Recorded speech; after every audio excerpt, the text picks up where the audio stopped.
Sunday na naman, saan tayo pupunta? Tara, samahan nyo kami pumunta sa Quang Province.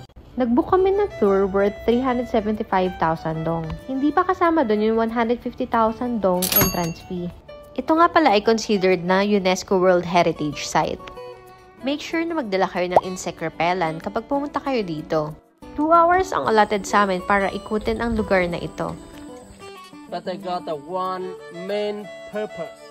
That is worshipping only. They got one system, main temple, gate, meditation house. Itong Champa Kingdom na to ay dedicated primarily kay God Shiva. Almost an hour ang biyahe namin from Hoi An. By Jambibo. After building, they do the coffee. Nakaka-amaze lang talaga kung paano nabuo ang mga temple na ito.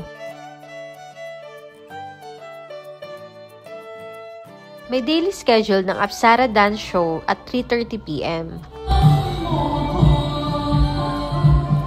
After an hour na biyahe, sumakay naman kami ng boat para i-explore ang Tubong River. At ang mas masaya, may pamerienda sila na banh mi. Habang nagko-cruise sa river at nanonood ng sunset. After 30 minutes ay na-reach na namin ang Hoi An. Oh, siya, hanggang dito na lang!